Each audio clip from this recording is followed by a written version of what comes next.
नमस्कार दोस्तों, मेरा नाम अजय है। मैं अपने आप को बहुत खुशकिस्मत मानता हूँ कि मेरी शादी करीना से हुई है। करीना और मेरी शादी घर वालों की मर्ज़ी से हुई है। करीना बहुत सुंदर है, पर मुझे लगा था कि वह मुझसे शादी को हाँ नहीं कहेंगे, लेकिन जब से मैं उसे देखने गया तब से उसके स्वभाव का पता चला। बहुत अच्छा उनका परिवार था। करीना जब शादी करके मेरी ज़िंदगी में आई तब से मेरी ज़िंदगी बदल गई है। सभी मुझे कहते थे कि मैं बहुत खुशकिस्मत हूँ। अभी मेरी शादी को करीब 4 महीने ही हुए थे। मेरा सपना था कि मैं बड़े शहर में एक बड़ा होटल बनवा लूँगा। मैंने करीना को इसके बारे में बताया। करीना को पता है कि यह मेरे लिए कितना बड़ा सपना है। मैं दिन रात इसी काम में लगा रहता हूँ। बड़ी मुश्किल से मुझे एक जगह मिली, लेकिन पैसे बहुत थे, इसलिए मैंने अपने गाँव की ज़मीन बेचने का फ़ैसला किया था। ज़मीन में मेरे पिता के दूसरे भाइयों का भी हिस्सा था। किसी काम के लिए मुझे कुछ दिनों तक गांव में जाना पड़ रहा था। मैंने करीना को चलने को कहा, क्योंकि पता नहीं कितना समय लग सकता है, लेकिन उसने कहा कि वह अपने मायके चली जाएगी। मैंने भी सोचा कि ठीक है। करीना अपने मायके चली गई। मैं अपने गांव चला गया। करीना से मैं फ़ोन पर बात किया करता था। ज़मीन के कागज़ और सारी बातों में समय लग रहा था। इसी दौरान मेरी पत्नी से मेरी बात होती रहती थी। एक दिन मैंने उसे फ़ोन किया तो वह कुछ बदली। मैंने पूछा क्या हुआ, तुम ठीक तो हो? वह बोली कि मुझे आपको कुछ बात बतानी है। मैंने कहा कि बताओ, क्या बोलना चाहती हो? वह थोड़ी देर चुप रही और फिर बोली कि नहीं, अभी नहीं, मैं आपको मिलकर ही बताऊंगी। मैंने भी कहा ठीक है, लेकिन मुझे नहीं पता था कि मेरी ज़िंदगी में इतनी बड़ी बात हो जाएगी। अगले दिन दोपहर में मैंने जब करीना को फ़ोन किया तो उसने फ़ोन नहीं उठाया। मैंने भी सोचा कि कुछ काम होगा, इसलिए मैंने इस बात पर ज़्यादा ध्यान नहीं दिया। मैं सारा दिन अपने काम में उलझा रहा। काम भी ज़रूरी था, क्योंकि वह ख़त्म करके ही मैं जल्दी से करीना के पास वापस आ जा सकता था। घर के काम के बाद मैंने फिर शाम को करीना को फ़ोन किया, लेकिन इस बार उसका फ़ोन स्विच ऑफ आ रहा था। मैंने फिर सोचा कि शायद किसी काम से गई होगी और मोबाइल स्विच ऑफ हो गया होगा। मैं फिर अपने काम में बिज़ी हो गया, क्योंकि दिन भर बात हो ना हो, लेकिन रात में ज़रूर बात किया करती थी। लेकिन आज रात में भी उसका फ़ोन स्विच ऑफ था। अब मुझे थोड़ी फिक्र हुई, लेकिन फिर मैंने सोचा कि वह उसके घर ही है। अगर कुछ बात होती तो मुझे पहुँचा। थोड़ा बहुत विचार करके मैं तो काम में लग गया। मैंने सोचा कि उसके घर में किसी को फ़ोन करूं, लेकिन रात में उस समय फ़ोन करना मैंने ठीक नहीं समझा, इसलिए मैं सो गया। पर मैं सोच रहा था कि मैं करीना से बात करूं। सुबह भी मैंने फ़ोन किया, लेकिन अभी भी वही बात, उसका फ़ोन स्विच ऑफ ही था।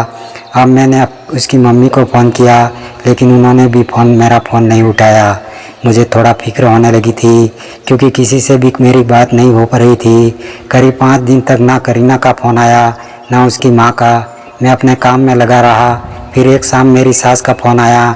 मैंने पूछा कि करीना कहाँ है? वह बोली करीना अपनी एक चचेरी बहन की शादी में, शायद वहाँ नेटवर्क नहीं होगा, इसलिए बात नहीं हो पा रही है। मैं भूल गया था। करीना ने मुझे बताया था कि वहाँ जाने वाली है। मेरी चिंता थोड़ी कम हो गई और मैं वापस अपने काम में लग गया। करीना वहाँ 7 दिन रुकने वाली थी, इसलिए मैंने सोचा कि शायद 7 दिनों तक मेरी करीना से कोई बात नहीं हो पाएगी। मेरा काम भी ख़त्म हो गया था। मेरे हाथ में पैसे 1 से 2 दिन में आने वाले थे।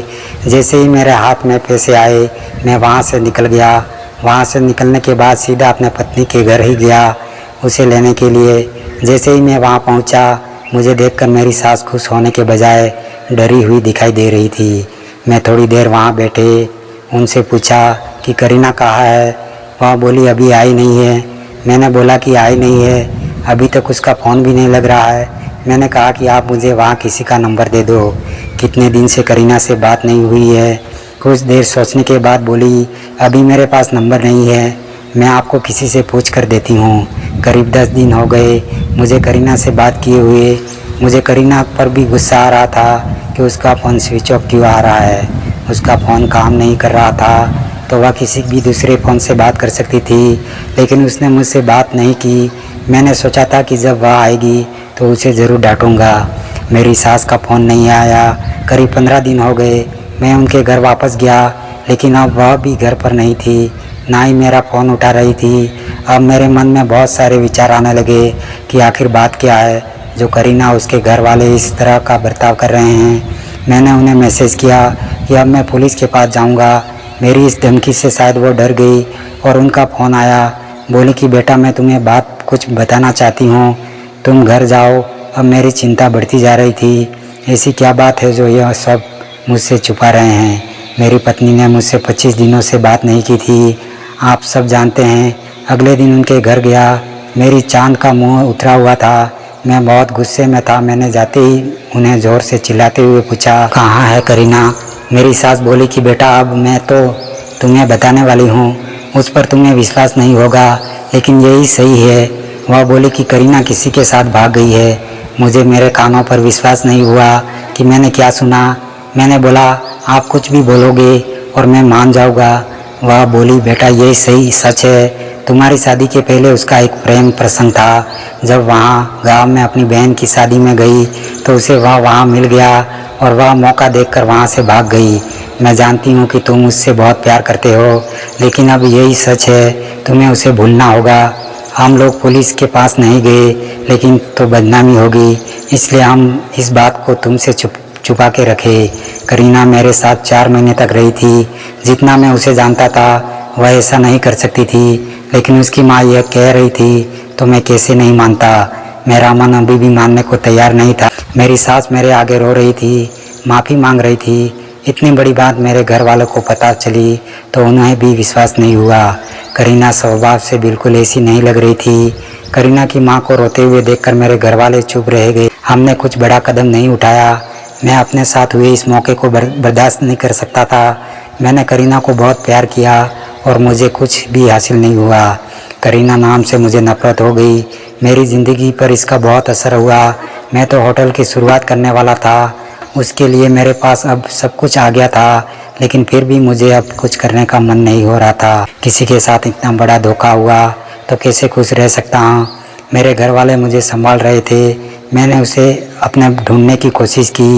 मैं चाहता था कि वह मुझे मिले तो मैं उससे पूछूं कि आखिर उसने मेरे साथ ऐसा क्यों किया। समय बीतता गया, उसे गए अब 8 महीने हो गए थे और मैं भी उसे भूलकर अपनी ज़िंदगी में वापस बिजी होने की कोशिश करने लगा। मेरा उसके घर यहाँ से आना जाना हो, ऐसे ही मेरा ध्यान उनके घर की खिड़की पर पड़ा। मुझे दिखाई दिया कि खिड़की में करीना है। एक झलक से मुझे देखी। मैंने उसी समय उनके घर का दरवाज़ा बजाया। मेरी सामने दरवाज़ा खोला और वह मुझे देखकर ही डर गई। दरवाज़ा खुलते ही मैं अंदर जाने लगा। मेरी सास ने मुझे रोका, लेकिन मैं नहीं माना। मैं कमरे में गया तो करीना को देखकर मैं हैरान रह गया। करीना व्हील चेयर पर बैठी थी। करीना ने मुझे देखा और उसकी आंखों से आंसू आ गए। मैंने पूछा यह क्या हुआ। करीना बस रो रही थी। मेरी सास बोली कि बेटा करीना जब शादी में गई थी तब उसका एक्सीडेंट हो गया था और उसे ऐसी जगह चोट आई है जिसके कारण अब वह चल नहीं सकती है। एक्सीडेंट के समय भी बेहोशी में यह कह रही थी तुम्हें ना बताए वह बड़े काम के लिए गए हैं। डॉक्टर ने जब बताया कि हो सकता है करीना अब चल ना सके और इलाज पर बहुत ज़्यादा पैसा लगेगा, तभी मैंने कहा कि दामाद जी को बता देते हैं। लेकिन करीना ने कहा कि मैं उनकी ज़िंदगी ख़राब नहीं कर सकती। उनका सपना है बड़ा होटल खोलने का।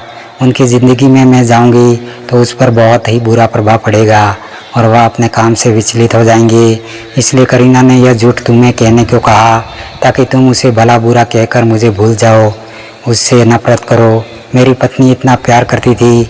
मैंने उससे कहा कि करीना अगर मेरे साथ ऐसा कुछ हो जाता है तो क्या तुम मुझे छोड़ देती। करीना ने रोते हुए कहा कि ऐसा मत बोलो, मैं आप पर बोझ नहीं बन कर रहना चाहती। करीना की आंखों से आंसू नहीं रुक रहे थे। कितने दिनों से उसने उन्हें रोक रखा था। मैंने करीना को बीते कुछ महीनों में न जाने या कुछ नहीं कहा, लेकिन अब वो करीना को एक पल भी दूर नहीं रखना चाहता था। उसने करीना की एक बात नहीं सुनी। वह करीना को अपने साथ ले आया। अब कोशिश यही है कि वह फिर से चल सके। मैंने मेरा होटल बेच दिया और अच्छे से अच्छे अस्पताल में करीना को दिखाया। उम्मीद की किरण दिखाई दे रही थी।